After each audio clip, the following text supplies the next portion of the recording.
And it may not even be a word that she said, but it's just me noticing certain things that okay, I need to be home tonight by a certain time. You Mm-hmm. know, even though Mm-hmm. I'm not out gallivanting. I'm Right. just out at work, Right. but I know how work can be. And if you don't pull yourself away from work, work is gonna keep you there, right? Exactly. So Exactly. I have to pull myself away from work to be okay. Now we need to lay in the bed and watch a movie together, or we Right. need to lay in the bed and procreate. You know what I'm saying? It's Right. a myriad of things that need to happen, but Mm-hmm. it needs to be intention behind them though. It can't just be. Why y'all laughing at me? I'm laughing at you and I'm laughing at myself because I almost threw my legs up. And I'm so glad that I like had that split second to like No, snatch because myself back. she wants to have I say we because I'm game now because we want to have another kid, you know. So when Come on, she tells baby. me that Let the she's babies happen. ovulating, then I can't be at work all night. You know what I'm Right. saying? Ovulation is only going to be, you know what I'm saying. So Exactly. it's about that communication. That's how we balance. And then there's going to be a season where I'll be at home for like 2-3 weeks. AirPods gone. It's fine. It's Oh, dang.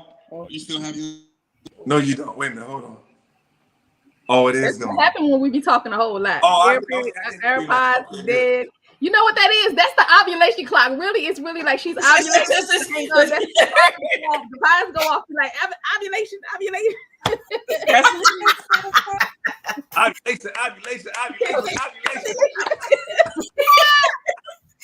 gonna be the title for the Spotify spot, ovulation. Yes. Oh, Yes. man, this is funny. This is good to Oh me. gosh, oh gosh. Well, definitely congratulations in advance for creating your new one. Congratulations for being able to work together and creating something that not just gives to just one person, but definitely gives to all of us.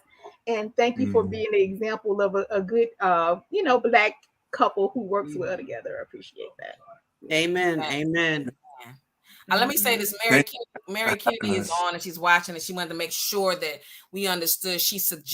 Mary Kennedy suggested the spoken word and poetry night. So I want to make that is my grandma. And then they suggested you. So I second that. I second Miss Cayenne hosting. I second. Okay, but here's the thing. Y'all can do it any Friday of the month, but fourth Friday, so I can be there. Come on, right? Yes. Wait a minute. And in fact, you know what, y'all? Brian and I are connected on Facebook. I might DM you because I have an idea that would actually, I think would actually be really dope in this space. Okay. The space is phenomenal. Yeah. And just to answer to say what you were saying, Sherry, that you're right. You take your camera, and it may not be the top end. But I almost got married behind the pictures I done took at your place. It was like, yo, people was coming out the woodworks from pictures I posted from being at your place. It was like, I mean, old Caucasian men, young Black men. I was like, whoa. So I'm talking about with the cell phone. Put it on them now. And see, and I got the kind of friends that would do something like come out there, go to chicken and whiskey, and then do this in some order. Yeah. So, right. Yeah. So yeah, I can see it. I can see it as a night. Oh yeah. All right. What are the hours? I did not ask that earlier. Yes, the hours of the spotlight are going to be 11 a.m. to 8 p.m. Monday through Thursday, Friday and Saturday 10 a.m. to 8 p.m. and then Sundays 12 to 6. Perfect. And selfies sessions, you can walk in at any time. You don't need to make an appointment. You can just show up whenever you show up. There's always someone here. And then for professional photography, we do appreciate an appointment made through the website. Oh, that's perfect. I appreciate you throwing that out there. So it is getting late, and I want to make sure that this couple can get to making that next baby. So everyone in that room, please give a huge round of applause to our special guests, Tori and Brian. I have not met these wonderful people in person, but I'm very excited to be a part of this conversation tonight. The Cash App below too. Don't forget. The Cash App is floating across the bottom of the screen for I Am the Spotlight. So definitely reach out to them, follow their website, sign up for the newsletter so you know when things are going to start. when their events are going to start, because this sounds like an amazing space, and we definitely want to support Black-owned spaces, because as we support the ones we have, we can curate more. So, because they should not be in Towson or Columbia, they should be Towson and Columbia. That's what I'm saying. Towson is no longer open.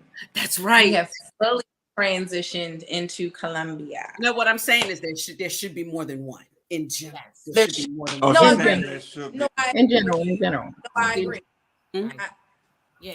So we will be back next Sunday with my segment from behind the microphone, and we will be talking to the amazing artist Kevin Misfit the Lost Boy Wiggins. So please join us back here at 7 p.m. next Sunday.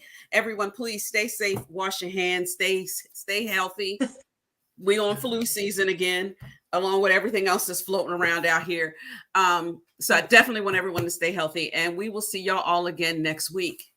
And good night. Good night.